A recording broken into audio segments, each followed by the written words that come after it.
अब नेक्स्ट हमारा इसी में है विश्लेषणात्मक तथा आलोचनात्मक चिंतन के विकास के लिए प्रयुक्त विधियां। अब इन विधियों को जान लेते हैं क्या क्या है। देखिए सबसे पहले इसमें है चर्चा। अब चर्चा से आप क्या समझते हैं? देखो चर्चा में क्या आएगा, जैसे कि आपको क्लास में कोई टॉपिक दिया गया, ठीक है, आपको टॉपिक दिया गया टीचर के द्वारा, तो उसमें क्या होगा कि आप उसमें चर्चा करेंगे, ठीक है। मान लो आपने टॉपिक लिया, आपने अपने फ्रेंड्स के साथ किया, डिस्कशन की उसके बारे में, ठीक है, कुछ नॉलेज आपको था, कुछ आपको फ्रेंड्स से मिला, तो उससे क्या होगा, आपका ज्ञान भी बढ़ेगा और जानकारी भी उससे और बढ़ेगी। आपके पास तो है, ठीक है, आपके पास जो नॉलेज है वो तो है, लेकिन जो फ्रेंड से आपको मिली वो भी इसमें एडअप हो जाएगी। और इससे क्या होगा कि जो भी आप उस टॉपिक के बारे में अगर आप लेक्चर डिलीवर करना चाहते हो या फिर आपने कुछ भाषण देना है, तो उस समय क्या होगा, ये चीजें जो है आपकी चर्चा के थ्रू जो है वो हेल्प करेंगी, क्योंकि कुछ तो हेल्प आपके स्टूडेंट कर देंगे, यानी कि आपके फ्रेंड कर देंगे, और कुछ जो है आप अपने माइंड से उसको नोट डाउन करोगे, ठीक है। तो ये बात थी इसमें चर्चा की कि विश्लेषणात्मक तथा आलोचनात्मक में कैसे जो है चर्चा की जाती है। अब नेक्स्ट पॉइंट है इसमें मस्तिष्क उद्वेलन। अब मस्तिष्क उद्वेलन से आप क्या समझते हैं? देखो सिंपल सी बात है कि जब भी आपको क्या होगा, कोई स्टार्टिंग में कोई सब्जेक्ट है, ठीक है, उसमें आपको टॉपिक दे दिया जाएगा, ठीक है, उस टॉपिक में क्या है, आपसे कुछ क्वेश्चंस किए जाएंगे जिसमें आप क्या अपने विचार जो है टीचर के सामने रख सकते हो, ठीक है, बिना किसी झिझक के आप क्या कर सकते हो, उस जो भी आपको टॉपिक मिला उसके बारे में अपने जो विचार हैं उनको बिल्कुल इंडिपेंडेंटली बोल सकते हो, ठीक है।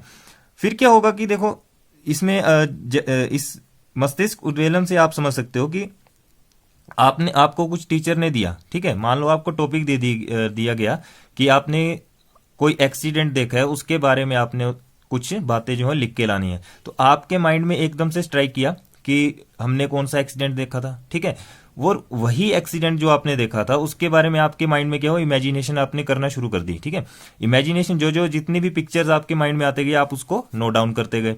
तो मस्तिष्क उद्वेलन में यही चीजें आएंगी कि आपने नोट डाउन किया उनको और आप में एक आत्मविश्वास आया, ठीक है, आत्मविश्वास है आप में, तभी तो आप आगे उसको डिलीवर कर पाओगे, ठीक है। जैसे आपने उसको जो बातें आपने एक्सीडेंट के बारे में लिखी, ठीक है, उनको याद किया और लिखा, जो भी आपके माइंड में इमेजिनेशन होती गई उसको लिखते गए और एकदम से आपने क्या किया, फिर बाद में उसको नोट डाउन किया। नोट डाउन करने के बाद आपने क्या किया, अपने टीचर को वो चीज दिखा दी, तो वो क्या हो गया, मस्तिष्क उद्वेलन। अब नेक्स्ट बात करते हैं हम भूमिका निर्वहन यानी कि रोल प्ले। अब इसमें क्या आएगा, देखो इसमें अगर हम अपने हिसाब से इस रोल प्ले यानी कि भूमिका निर्वहन का अगर एग्जांपल लें, तो मान लो अगर आपको बोल दिया जाए कि नेक्स्ट डे आपने क्या करना है, जैसे मान लो अभी आप टीचर हैं, ठीक है, आपने किसी स्टूडेंट को बोला कि आपने मेरी कॉपी करनी है, तो नेक्स्ट डे वो बच्चा क्या करेगा, आपकी कॉपी तो करेगा, लेकिन क्या करेगा, आप उसको एक टॉपिक देंगे, ठीक है, कि आपने इस टॉपिक के बारे में आपने एक लेक्चर जो है तैयार करना है और वो क्लास में डिलीवर करना है। तो बच्चा क्या करेगा कि आपके हाव भाव सारे चेक कर लेगा कि आपने क्या किया, उसको भी तो चिंता है, ठीक है, चिंतन करेगा वो। उसने क्या किया, आपके सारे हाव भाव चेक किए कि आप कैसे बोलते हो, आपका चलने का स्टाइल कैसे है, बिल्कुल डिट्टो कॉपी आपकी कर ली। उसके बाद रोल प्ले कैसे किया उसने, देखो क्लास में गया बच्चा, ठीक है, पहले तो घर जाएगा, घर जाके क्या करेगा, पूरा आपको कॉपी करेगा, वो टॉपिक को तैयार करेगा अच्छे से, ताकि वो क्लास में जाकर के आपकी तरह ही बिल्कुल सेम जो है लेक्चर को डिलीवर कर सके। अब उसके माइंड में क्या प्रेशर है, ठीक है, उसके माइंड में क्या प्रेशर है, वो साथ में क्या है, उसको एक किस्म से प्रेशर मान लो कि चिंता है कि मैंने नेक्स्ट डे कैसे उस टॉपिक को जो है डिलीवर करना है, ठीक है। तो उससे क्या होगा, वो एक अपना लेक्चर तैयार करेगा, नेक्स्ट डे आएगा, तो उसमें क्या होगा, बच्चों के साथ जो भी स्टूडेंट्स होंगे इस क्लास में, वो टीचर भी एज अ स्टूडेंट काम करेगा उस टाइम। तो जो भी स्टूडेंट जो है, जिसको आपने बोला था कि आपने मेरा रोल प्ले करना है, तो वो क्या करेगा कि अपना लेक्चर जो है डिलीवर करना शुरू करेगा, ठीक है। अब डिलीवर किया, अब जो उसने चिंतन किया था, जो उसने बातें याद की थी, वो तो उसने डिलीवर कर दी, लेकिन कुछ जो है उसने अपने स्टूडेंट से और टीचर से भी क्या किया, गेन किया, ठीक है। क्या गेन किया, कुछ बातें जो है मान लो उस बच्चे ने कही होंगी और कुछ जो है उसने अपने स्टूडेंट से सुनी होंगी, ठीक है, जो भी उसके फ्रेंड सर्कल है क्लास में उनसे उसने सुनी होगी, तो उन सब का फिर उसने मिक्सचर किया और बाद में क्या है, कंक्लूजन निकाल के उसको बढ़ा चढ़ा करके यानी कि उसको जो है अच्छे से एक्सप्लेन करके जो है वो बच्चों को समझा दिया, ठीक है। तो ये था भूमिका निर्वहन यानी कि रोल प्ले कैसे किया जाए। अगर आपको मान लो टीचर बना दिया जाए, ठीक है, थोड़ी देर के लिए बच्चे को टीचर बना दिया जाए, तो रोल प्ले कैसे करेगा, बिल्कुल आपके हाव भाव लेकर के ही वो जो है बिल्कुल रोल प्ले वैसे ही करेगा, जैसे आपके जेस्चर हैं, आपका बॉडी मूवमेंट है, वो सारी बातें जो है इसमें इंक्लूड होंगी और तभी जाकर के बच्चे जो है चिंतन करते हुए इस चीज को अप्लाई करेगा। ठीक है, नेक्स्ट नेक्स्ट पॉइंट की बात करते हैं, वार्म अप। तो वार्म अप में क्या आएगा, देखो वार्म अप में क्या आएगा, देखो जैसे क्लास में जैसे टॉपिक खत्म होता है, ठीक है, टॉपिक खत्म हुआ आपका, पूरा टॉपिक खत्म हो गया, मान लो हिंदी का पार्ट पढ़ा आपने, तो हिंदी का पार्ट जो है बिल्कुल टोटली खत्म हो गया।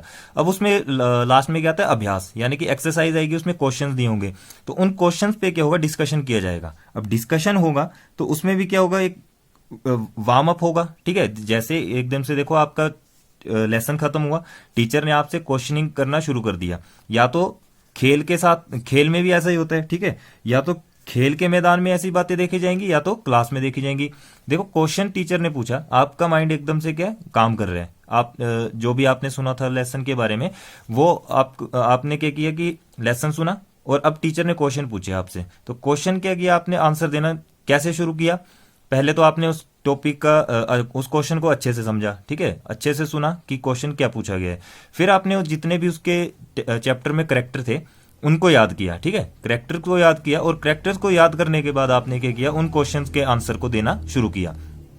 तो एकदम से जब कुछ पूछा जाए तो आपका क्या होगा, माइंड क्या होगा, वार्म अप होगा। ठीक है, आपको जितनी भी बातें याद रही होंगी चैप्टर में, वो आप क्या करेंगे, अपने टीचर को बताना शुरू कर देंगे और क्वेश्चन का आंसर वहीं से निकल जाएगा। ठीक है, तो ये था वार्म अप। अब करते हैं मौन खंडन। अब इसमें क्या आएगा, देखते हैं कि मौन खंडन में क्या आएगा।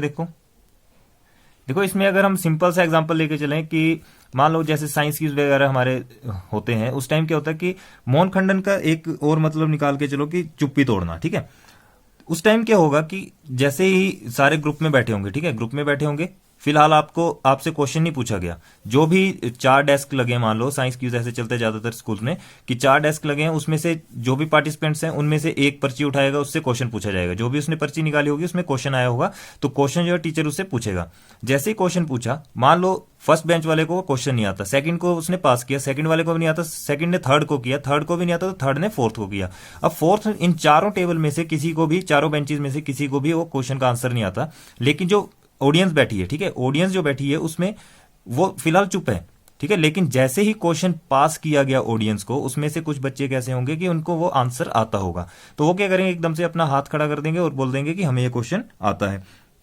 उससे क्या होगा कि जो भी देखो चिंतन तो इसमें भी होगा, क्योंकि क्वेश्चन जब पूछा तो सबके माइंड में अपने अपने विचार चले होंगे, जो ऑडियंस है उनमें भी और जो पार्टिसिपेंट्स हैं उनमें भी चले होंगे।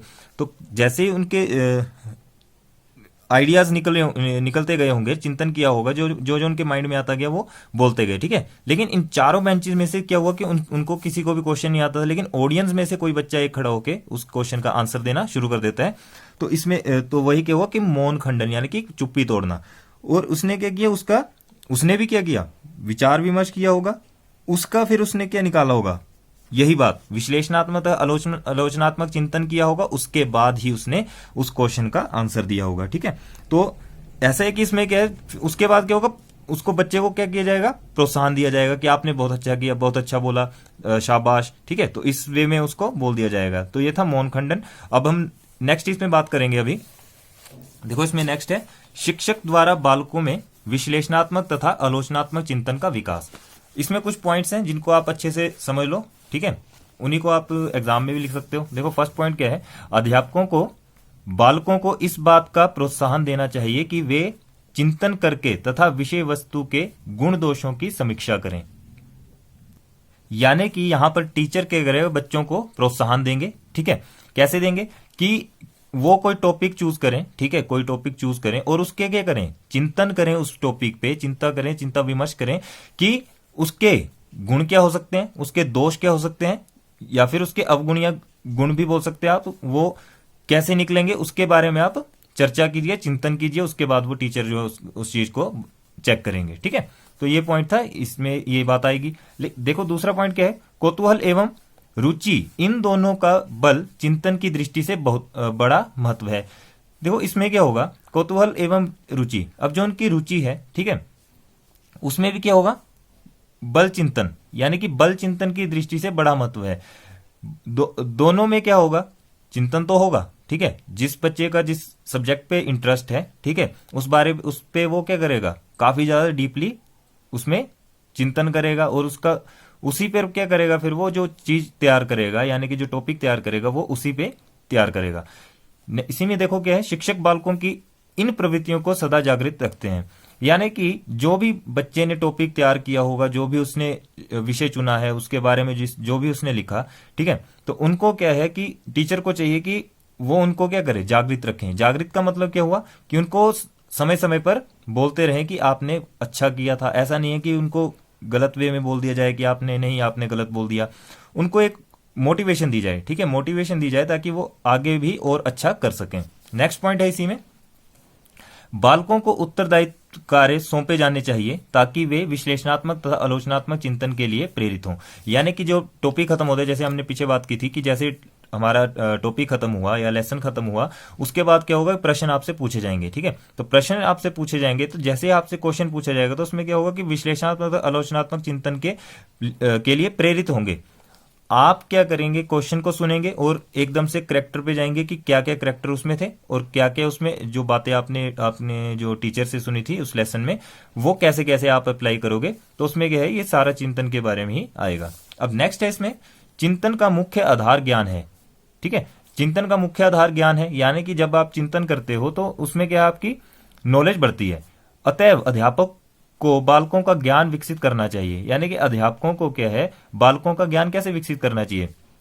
जैसे क्लास में क्या कर लिया, चर्चा कर ली, किसी टॉपिक के बारे में चर्चा कर ली, कुछ टीचर ने पॉइंट दिए, कुछ स्टूडेंट्स ने पॉइंट दिए, तो दोनों को मिलाकर के क्या होगा, जो बालकों का ज्ञान है वो और ज्यादा बढ़ेगा। यानी कि जो उसके क्लास में स्टूडेंट्स हैं वो भी अपने व्यूज देंगे और टीचर भी अपने व्यूज देंगे, तो दोनों के व्यूज क्या होंगे, आपस में मिक्स होंगे, और मिक्स होने के बाद क्या होगा, एक बढ़िया सा आंसर आपको मिल जाएगा, ठीक है। नेक्स्ट इसमें तर्क, वाद विवाद तथा समस्या समाधान, इनसे बालक विश्लेषणात्मक तथा आलोचनात्मक चिंतन करने के लिए प्रेरित होते हैं। यानी कि वाद विवाद, यानी कि जैसे आपके स्कूल में काफी बार हुआ होगा, डिबेट चलते हैं, ठीक है, तो उसमें भी क्या है, ये चीजें देखी जाती हैं। डिबेट में क्या होगा, क्वेश्चन आपको पूछे जाएंगे, जिस भी टॉपिक के बारे में डिबेट है उसके बारे में आप चिंतन करोगे, आलोचनात्मक चिंतन करोगे, विश्लेषणात्मक चिंतन करोगे, और उसके बाद क्या है, बच्चे क्या होंगे उसमें अपना जो है अच्छा प्रदर्शन देने के लिए एक दूसरे की हेल्प करेंगे, ठीक है, ताकि वो अच्छा प्रदर्शन कर सकें। फिर इसमें क्या है, इसलिए विद्यालयों में बालकों को इन बातों का अवसर दिया जाना चाहिए। यानी कि विद्यालयों में क्या है, बच्चों को इन बातों का अवसर दिया जाना चाहिए ताकि वो कुछ नया सीख सकें, ठीक है। नेक्स्ट है, इसमें बालकों को किसी विषय पर उनके विचार व्यक्त करने की पूर्ण स्वतंत्रता दी जानी चाहिए। यानी कि जब भी कोई टॉपिक आपको दिया जाए, ठीक है, जो भी आपको टॉपिक दिया जाए, तो उसमें क्या है, टीचर को ये चाहिए कि बच्चा जो है बिल्कुल इंडिपेंडेंट होकर क्या करे, उस पे विचार करे, अपने विचार जो भी है उसको सामने रखे, ठीक है। ऐसा नहीं है कि वो दबा के रखे उसको कि मैं नहीं बोल सकता या मुझे नहीं आता।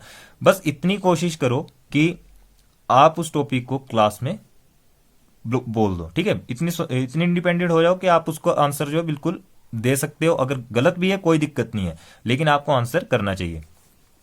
शिक्षकों को चाहिए कि वे अपने प्रभाव से उनकी अभिव्यक्ति को दबाए नहीं। देखो कई बार क्या होता है, टीचर क्या करते हैं कि गुस्से में होते हैं, ठीक है, या फिर वो किसी की सुनते नहीं है। मैक्सिमम टाइम ऐसा होता है कि वो बच्चों की सुनते नहीं है, जिससे क्या होता है, बच्चे के जो एक मोटिवेशन यानी कि आप बोल सकते हो कॉन्फिडेंस है, वो क्या होता है खत्म होता चलता है, ठीक है। उससे वो दूसरी बार क्या होता है, बच्चा खड़ता नहीं है कि मुझे नहीं आता, मुझे आता भी है तो भी टीचर क्या कहेंगे कि गलत है। तो ऐसा बिल्कुल नहीं करना चाहिए। टीचर को उनकी हेल्प करनी चाहिए और बोलना चाहिए कि हाँ शाबाश, आप कर सकते हो या बोल सकते हो, अच्छे से आप इसका आंसर दे सकते हो। अगर बच्चे ने गलत भी गाया तो टीचर को चाहिए कि वो उसको ठीक करे और कहे कि आपने बिल्कुल सही कहा था, लेकिन इसमें थोड़ी सी कमी थी तो इसको आपने ठीक कर लेना, ठीक है। अब नेक्स्ट इसमें पॉइंट है, बालकों को बाल्यावस्था से ही चिंतन हेतु प्रेरित किया जाना चाहिए।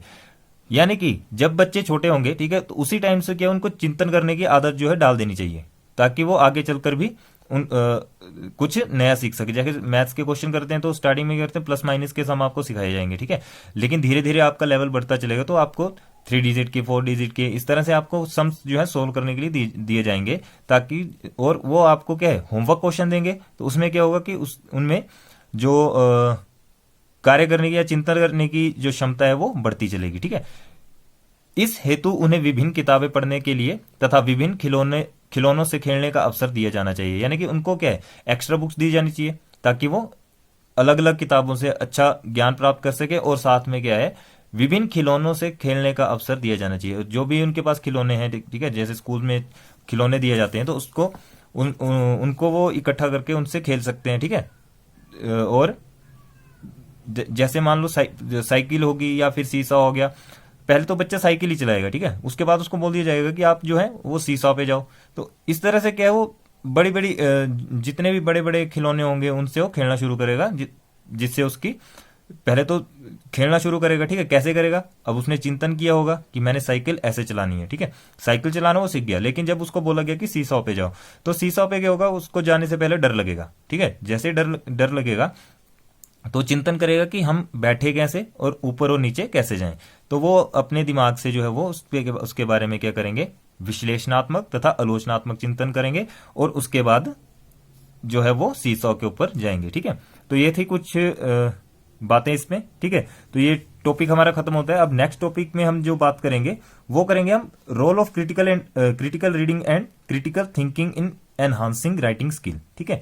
उसको हम नेक्स्ट वीडियो में करेंगे। इस वीडियो में इतना ही। अगर ये वीडियो आपको अच्छी लगी प्लीज लाइक शेयर कमेंट जरूर करें, अपने फ्रेंड्स के साथ ज्यादा से ज्यादा शेयर करें। और जिनको भी अगर इसकी पीडीएफ चाहिए होगी, ठीक है, तो पीडीएफ के लिए वो क्या करें कि कमेंट करके बता सकते हैं, उनको पीडीएफ जरूर मिलेगी, ठीक है। थैंक यू, मिलते हैं नेक्स्ट वीडियो में।